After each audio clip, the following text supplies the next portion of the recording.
Abertura, fundo azul. Linha branca horizontal se divide em duas e forma um quadrado e logo se desfaz. Círculo se divide horizontalmente em outros coloridos e se desfazem. No centro, repórter Justiça. Sequência de fotos. Turista pelas paisagens do mundo. Imagens, arquivo pessoal. Em cada clique, um sorrisão de felicidade. Camila segue à risca os conselhos do poeta Mário Quintana. Tem como lema de vida essa história de que viajar é trocar a roupa da alma. Fotos de Camila na Europa e na Ásia. 20 países, mais de 40 cidades visitadas. O número até seria maior não fosse a pandemia do novo coronavírus. É que as últimas passagens de ida e volta compradas para a Europa foram canceladas menos de 48 horas após a emissão dos bilhetes. Da mesma forma que em outras situações não teve jeito. E a publicitária não viu outra saída a não ser lutar pelos direitos na justiça. Eu nunca, nas minhas experiências, eu nunca consegui, eu nunca tive uma resposta positiva ou pelo menos aceitável das companhias aéreas. Eu sempre tive que acionar judicialmente para tentar levar essa conversa adiante e assim fazer valer os meus direitos. Um hobby levado muito a sério. Sempre que pode, a Luciana sai mundão afora para conhecer novos lugares. A servidora pública de Balneário Camboriú dá uma excelente blogueira de viagens. Desde março do ano passado, 4 viagens programadas por ela não aconteceram. Em 2 situações, houve o reembolso dos valores. Em outro caso, a companhia aérea deu um crédito para ser usado posteriormente. Só que a tão esperada ida para a Ásia, fechada com uma agência pela internet, virou pesadelo. Eu simplesmente já tinha pago a viagem. Luciana Cristina Pereira, as fronteiras fecharam, era uma viagem para a China, imagina. As fronteiras fecharam. E era para eu receber o reembolso integral. Inclusive a própria agência me mandou um e-mail falando que em 120 dias eles iriam ressarcir. O que aconteceu? O tempo foi passando e nada desse ressarcimento. O mundo inteiro foi pego de surpresa. Os setores de turismo e cultura sofreram bastante os impactos da pandemia. Uma crise sem precedentes foi gerada. Aqui no Brasil, medidas emergenciais acabaram sendo adotadas para atenuar os efeitos devastadores nessas áreas. A Lei 14.046 estabelece que, na hipótese de adiamento ou cancelamento de serviços, o prestador não será obrigado a reembolsar os valores pagos pelo consumidor, desde que assegure a remarcação ou disponibilize crédito para uso ou abatimento na compra de outros produtos. Mas, em se tratando de viagem de sonhos, o reembolso deve ser considerado. Temos visto aí casos de companhias aéreas empurrando esses créditos para os passageiros, porque, logicamente, para não gerar um déficit de caixa para as companhias aéreas, mas o passageiro, ele que tem o poder de escolha de preferir esse crédito ou o reembolso em dinheiro, sabendo que esse reembolso ele deve ser feito em até 12 meses da data do voo que foi cancelado. Fato é que o cenário pandêmico provocou o cancelamento de viagens programadas, com impacto direto nos resultados econômicos do setor aéreo. Só para se ter uma ideia, no país houve queda de 48% no fluxo de passageiros. No mundo todo, o número foi ainda mais expressivo ao longo de 2020, ultrapassou 70%. Entre 1 mês e 2 meses, estava estabelecida a situação de crise do não transporte de passageiros, seguido do transporte bem menor, menos quantificado de cargas. Então, a crise veio de uma vez por todas. Já a recuperação tende a ser mais lenta e dolorosa. Rafael e Letícia decidiram passar as férias longe de casa. No meio da pandemia, eles que queriam evitar longas esperas no aeroporto tiveram que lidar com imprevistos. Nós chegamos lá para fazer o despacho da nossa única bagagem. E aí a moça começou a perguntar várias coisas para as pessoas. A gente ficou ali esperando, sem entender. O tempo foi passando, então a gente ficou mais ou menos uma média de 20 a 30 minutos ali parado no guichê dela. E aí ela veio até nós e disse o seguinte: olha, não vai dar para vocês embarcarem nesse voo, porque a esteira ela é muito grande. Vocês deveriam ter chegado mais cedo e não vai dar tempo da mala chegar até o avião. E aí eu falei pra ela assim, então, como assim, né? Não vai dar. Ela falou, então, não vai dar. A gente vai encaixar vocês num próximo voo. E é isso. Da companhia aérea, eles receberam um voucher para lanchar. Os dois aguardaram mais de 5 horas para embarcar novamente. E quando chegaram ao destino final... Para nossa surpresa, a nossa mala, realmente a grande que era de 20 e poucos quilos, não estava. E aí veio uma moça até a gente, né, que era da própria companhia que a gente viajou. E ela pediu pra gente acompanhar ela e nós subimos lá pra parte de check-in, onde o pessoal do Rio Grande do Norte de Natal faz o check-in pra viajar para outros voos. Quando chegamos lá, nós fomos informados que a nossa mala já havia chegado no voo anterior, ou seja... No voo que a gente precisava, ou seja, nós ficamos todas essas horas dentro do aeroporto, desnecessariamente. Para o casal de São Paulo, o que aconteceu são águas passadas, mas nem todo passageiro pensa assim.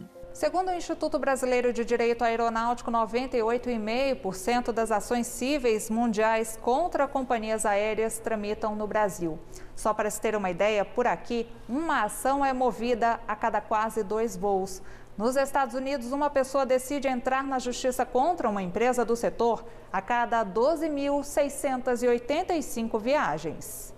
Temos no país uma ação para cada 227 passageiros, ao passo que na terra do Tio Sam, essas empresas recebem uma ação para cada 1.254.000 viajantes. E o que explica essa excessiva judicialização? São 2 fatores, resumindo. Ricardo Bernardi, em primeiro lugar, consultor da Associação de a recusa dos nossos tribunais reiteradamente a aplicar os tratados internacionais, que são aplicados em mais de 150 países no mundo. São mais de 150 signatários, inclusive o Brasil, mas aqui não se aplica. As normas e os princípios previstos na Convenção de Montreal, nesse tratado internacional, e aliado a isso, a forma com base na qual os tribunais concedem indenização por dano moral. Basta que a ocorrência de um atraso de voo, de um problema com bagagem, seja lá qual for a motivação, para que o passageiro possa ter direito ao dano moral, que é chamado in re ipsa, quer dizer, o dano moral presumido.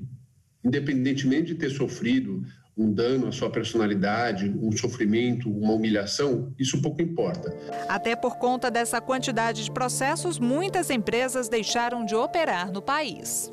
Isso é a pior coisa para o passageiro, pior coisa para o consumidor, porque quanto menos empresas operando no mercado, menor a concorrência. Nós sabemos que quanto menor a concorrência, no final das contas, maior o preço pago pelo bilhete, pela ausência de concorrência entre as empresas aéreas que operam, né? Isso sem falar no custo que a judicialização traz em cima do valor do bilhete. Para acabar com essa cultura, o Conselho Nacional de Justiça decidiu traçar caminhos para a redução da litigiosidade. Nós sabemos que hoje a litigiosidade desenfreada é um grande obstáculo para a duração razoável dos processos. O CNJ também elaborou esta cartilha. Nela, informações básicas que vão desde os cuidados a se tomar ao comprar uma passagem até o passo a passo, caso o passageiro queira desistir da viagem. Precauções antes da ida ao aeroporto, direitos com atraso ou cancelamento e alteração de voo também são assuntos abordados no documento. O Poder Judiciário hoje não é a última porta, mas sim a primeira. Acho que isso é uma transformação cultural que nós necessitamos.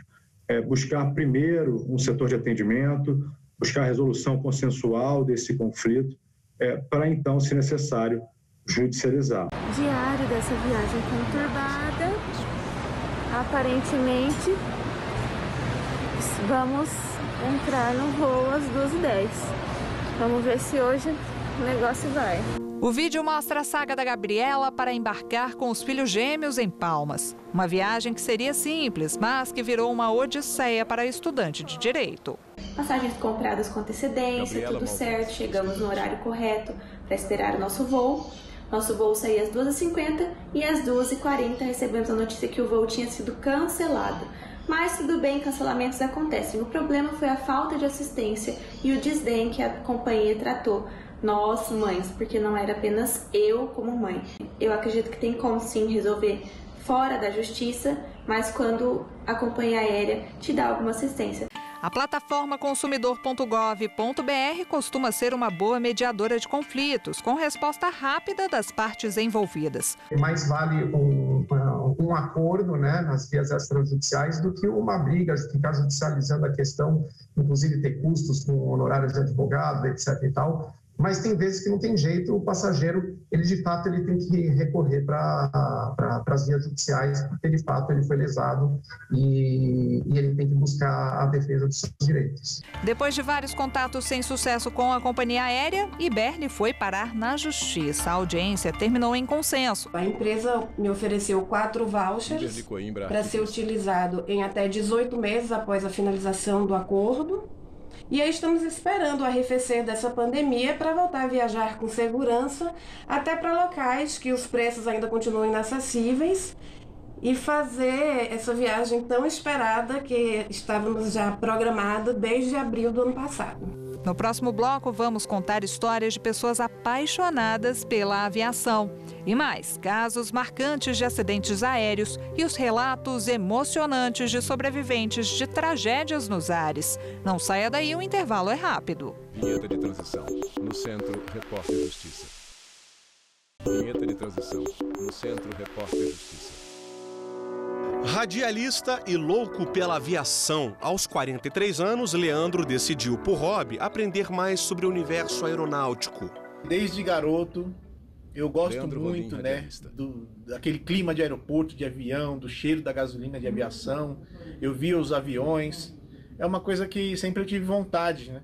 Quando eu era jovem, né, tinha 18 anos, no quartel, eu não pude fazer aeronáutica. E eu fiquei muito com aquilo na cabeça, sabe? Eu queria voar. Paixão para uns, pânico para outros. Eu não venci esse medo ainda. Já tive a oportunidade de conhecer um avião por dentro, no seu interior, andar ali, com ele paradinho, em pouso, mas para decolar, ainda não. Quem sabe um dia. Saudações aeronáuticas, tudo bem com vocês? Eu sou o Lito. E eu sou o Mano aí. E você chegou no canal do Aviões e Músicas. Aqui a gente fala de maneira descomplicada sobre as complexas máquinas voadoras, os aviões. É com esse jeito descontraído que Lito, mecânico de aeronaves por formação, usa as redes sociais para ajudar quem tem medo de voar. Eu recebo muitos e-mails, tem muitos comentários nos vídeos. No Twitter, no Instagram, de pessoas que falam que morria de medo de voar e agora consegue voar mais tranquilo. Isso é um grande orgulho e uma sensação de que eu estou atingindo o meu objetivo. Novembro de 2016, atletas da Chapecoense e uma comitiva de jornalistas embarcaram de São Paulo rumo à Colômbia para um torneio de futebol. Um voo muito tranquilo até então. Foi quando... Acho que era o final do voo, né? Já tinha passado algum tempo. Eu senti que o avião desligou, né? E eu percebi que tinha alguma coisa de errado. Eu não queria acreditar porque eu sonhei que eu caía do avião e ficava vivo na semana da tragédia, na sexta-feira. O que era para ser o início de uma comemoração pela final da Copa Sul-Americana se transformou num dos piores acidentes aéreos da história. Ao todo, 71 pessoas morreram. Neto, na época jogador, foi um dos sobreviventes. As investigações apontaram que a queda se deu por falta de combustível. Nós não temos controle sobre a nossa vida, né? Às vezes nossas vidas podem passar por um erro de outras pessoas e a gente não está mais aqui. Em 1973, um avião em chamas fez um pouso forçado em uma plantação de cebolas, em Paris, na França. Nos fundos da aeronave estava Ricardo Trajano, um roqueiro apaixonado pelos Beatles que não via a hora de chegar ao destino final, Londres. De repente, atrás de mim, começou uma fumaçazinha muito Ricardo pequena, Trajano, palestrante. Saindo mais ou menos ali na projeção do toalete. O comissário foi lá para tentar resolver o problema. Todos nós já estávamos com cinto. E eu, por puro instinto, não tem outra explicação, tirei o meu cinto. Falei, não vou ficar aqui, porque antes disso eu já tinha visitado a cabine 2 vezes. Naquele tempo você podia visitar a cabine e eu adorava. Foi tudo tão rápido que logo a aeronave foi tomada por uma fumaça preta, altamente tóxica. As máscaras de oxigênio não caíram porque poderiam causar uma explosão. 123 pessoas morreram, 10 tripulantes sobreviveram. Trajano foi o único passageiro a escapar, porque desobedeceu a ordem de um comissário e foi para a frente do avião. Eu comecei a me despedir, veio um filme na minha cabeça, um flashback, em fração de segundos, eu me despedindo da vida, meus amigos, minha família, e senti literalmente a morte me abraçando, literalmente me abraçando, eu estou abraçando aqui agora, a morte me abraçando. A história de Trajano virou livro. Apesar da tragédia, ele não carrega o trauma de voar. Inclusive, um ano depois, decidiu terminar a viagem. Entrei dentro da agência e falei para a atendente, olha, eu gostaria de uma passagem para Londres com escala em Paris. Imediatamente ela passou o preço. Eu falei, não, você não está entendendo. Sabe aquele acidente que teve há 1 ano e pouco atrás e que sobreviveu apenas um passageiro? Esse passageiro sou eu. A investigação de um acidente aéreo é bastante complexa, porque envolve, além da parte técnica, fatores humanos. A exemplo, as recentes investigações começaram a levantar muito a questão da fadiga, né, da fadiga dos tripulantes, como um elemento que pode ser detectado, por exemplo, com as gravações de áudio da cabine, né, de acordo com o grau de entonação, bocejos, podem indicar também esse elemento como presente na configuração de um acidente aeronáutico. As chances de uma aeronave cair são muito pequenas. Por essas e outras, os aviões são considerados os meios de transporte mais seguros do mundo. O avião não cai. É impossível fisicamente o avião cair. Você tem que arrancar as 2 asas e largar. Só assim ele cai. Se pegar o avião de papel, ele não cai. Não tem jeito dele cair. Ele vai bater em alguma coisa, mas cair não cai. Em casos de acidentes aéreos, a Constituição Federal entende que os herdeiros e parentes das vítimas podem ser indenizados por danos morais. Quem sobrevive e fica com sequelas é protegido pela legislação. Eventualmente, um pai que ele sustenta uma família e ele não pode mais trabalhar, os tribunais eles têm dado essas indenizações para compensar essa perda de capacidade laborativa e seriam os lucros cessantes, né? Aquilo que a pessoa seria capaz de produzir pelo resto da vida, considerando a idade da pessoa, quanto tempo ela ainda teria de capacidade laborativa. Acrobacia no céu, manobras de tirar o fôlego. A Esquadrilha da Fumaça da Força Aérea Brasileira se apresenta todos os anos para milhares de pessoas. A primeira demonstração foi em 1952. A Esquadrilha da Fumaça, nos tempos sem pandemia, vai de 90 a 100 demonstrações por ano. Imagine isso em termos que você tem que ter um grupo coeso. Você convive com eles mais do que com a sua família, pelos tempos e movimentos, né? Então, é uma das melhores do mundo. Já fizemos demonstração na Europa, nos Estados Unidos. É espetacular. Em Brasília, 3 pilotos aposentados da FAB criaram uma esquadrilha para fazer voos acrobáticos pelo país. Eles treinam uma vez por semana.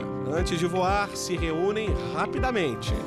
Vamos subir para 5.500 pés. Piloto com avião em miniatura. Alinhar com a pista e fazer os 3 loopings sequenciais, tá bom? Depois do checklist externo e da inspeção rigorosa, é hora de partir. São 30 minutos de voo. Os aviões voam próximos. Quando estava na ativa, Átila comandou o Esquadrão Pampa. Ele é coronel aviador com mais de 2.000 horas de caça. Vou dizer para você que ele é muito trabalhado, né? Quanto mais caprichado você fizer, mais bonito para o pessoal lá de baixo, né? Então você olha aqui, vê bonito, mas a gente sabe lá em cima que a gente está suando a camisa para ficar ali, né?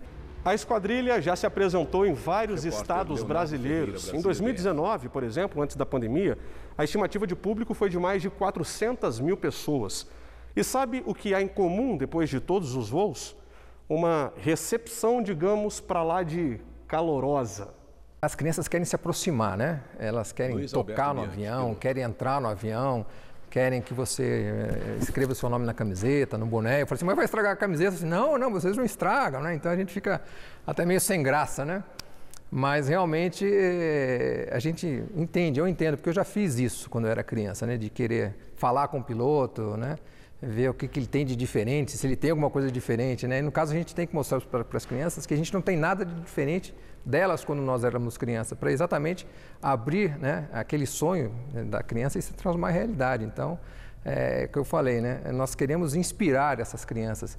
No próximo bloco, vamos mostrar os bastidores da aviação civil. Muitos profissionais trabalham para garantir a segurança dos voos. O Repórter Justiça volta já. Vinheta de transição. No centro, Repórter Justiça.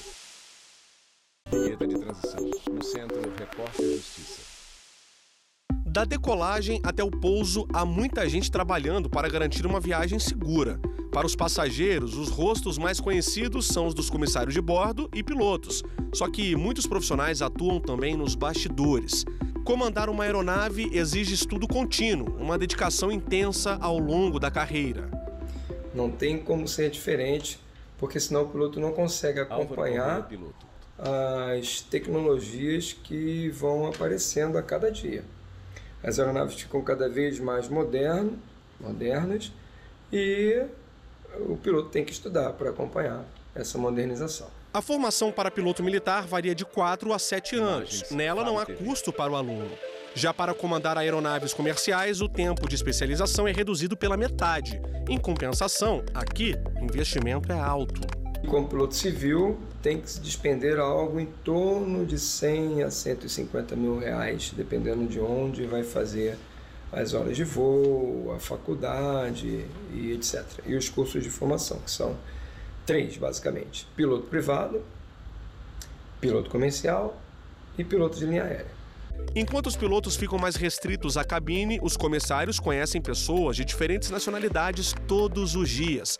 Esses agentes de segurança estão preparados para qualquer imprevisto. Uma assistência médica, passageiros exaltados, turbulências, passageiros com medo. Então, o comissário, nesse sentido, ele tem que trabalhar linear, né, com a cabine de comando, passando todas as informações para que esse voo seja o mais seguro possível. Layara é comissária de bordo, já foi chefe de cabine e hoje estuda para ser piloto. Eu não sabia que mulheres podiam ser pilotas até na primeira companhia aérea que eu trabalhei, eu encontrar com uma mulher que era pilota do Airbus. E aí eu fiquei encantada, assim, eu fiquei sem palavras no momento que eu a vi. Ela resolveu fazer a diferença na vida de negros depois de perceber a pouca presença deles na aviação. É uma das idealizadoras do coletivo Quilombo Aéreo, que luta contra o racismo e por um espaço mais democrático nas alturas. Por meio de uma vaquinha coletiva, foi formada a primeira turma de 12 tripulantes negros. Cerca de 5% dos funcionários de companhias aéreas hoje são negros. E na questão, quando a gente fala de mulheres, né, pilotos, nós somos 2% em relação aos homens, né, então é praticamente nada. E de mulheres negras hoje em aviação comercial não tem nenhuma. Então isso é um dado muito alarmante, né, que a gente, daí nasceu essa questão do nosso aquilombamento, né. O quilombo aéreo, ele é sobre voar sobre sonhos, né, sobre conquistas de espaços, né. A aviação é cercada de curiosidades. A Lei 13.475 estabelece regras para a jornada de trabalho dos aeronautas. Essa jornada, na verdade, o que acontece? Ela é composta pelo tempo de voo, pelo tempo de solo, por reservas, por sobreaviso, deslocamento como tripulante extra, treinamentos, né, em simuladores, os cursos, tudo isso compõe a jornada do tripulante. Então, ela é de 9 horas para a tripulação simples. Se nós estivermos tratando de um voo internacional, com um período maior, né, a jornada ela será maior com uma tripulação maior, que é uma tripulação que nós denominamos de composta, né? A lei, na verdade, trata da tripulação composta e da tripulação de revezamento. André se lembra como se fosse ontem da primeira vez que visitou uma torre de controle. Foi paixão à primeira vista. Quando eu entrei na sala de controle, totalmente escura, com o radar ligado, e eu vi o controlador falando com as aeronaves, falando inglês com as aeronaves, os pontos brilhantes no radar, eu tive a certeza de que era aquilo que eu queria fazer. E foi assim que eu decidi ser controlador de tráfego aéreo. O controlador de tráfego aéreo é responsável pelo ordenamento dos voos. Você precisa ter uma consciência situacional muito grande, uma visão espacial muito grande, tem que aprender a dominar o inglês. Para quem não conhecia nada do idioma, como eu, entrei sem saber nada e aprendi os rudimentos do inglês, e nesse 1 ano e meio você tem que estar proficiente o suficiente para controlar uma aeronave. E o controlador de tráfego aéreo, embora seja uma formação militar, ele no serviço de controle ele controla todas as aeronaves. A gente brinca que diz que tudo que voa a gente controla, seja civil, militar, nacional, estrangeira, não importa, são todas aeronaves e todas serão controladas. Foram 30 anos de dedicação até André se aposentar. Hoje ele trabalha em Portugal como consultor aeronáutico. Nessa profissão não há margem para erro e por isso o nível de estresse é grande. Já o salário é uma das principais queixas da categoria. No Brasil, por exemplo, você não recebe porque é controlador de tráfego aéreo, e sim porque é militar da aeronáutica. Como militar, você tem aquele salário que não é ruim, mas é o salário de militar. Se você fosse controlador em outro país, para fazer a mesma função, estaria com um nível de remuneração muito maior. Entre um voo e outro, pausa para manutenção. Edivan é mecânico de aeronaves. Explica que para exercer a profissão, aprender inglês é o primeiro passo. Você vai fazer um troubleshooting, você vai fazer uma pesquisa de pane, você vai... como trocar um pneu de um avião, tá tudo no manual e é tudo em inglês. Então, para você conseguir desenvolver a atividade, você vai ter que ler inglês, tá? Interpretar aquilo que está sendo falado e para conseguir executar as atividades, tá? Mas depois que você se habitua, é uma coisa completamente fácil, assim, sabe? Não tem, né? É quase que rotineiro.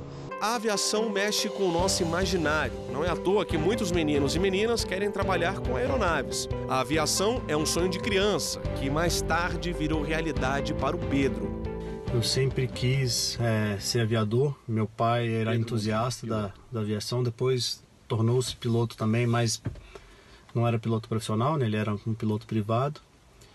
E eu sempre tive acesso a livros, revistas e publicações relacionadas à aviação. O Repórter Justiça fica por aqui. Já segue o nosso perfil no Instagram, é o TV Justiça Oficial. No YouTube, o canal é o mesmo. Se quiser entrar em contato com a nossa produção, o e-mail é o reporterjustiça@stf.jus.br. Até a próxima!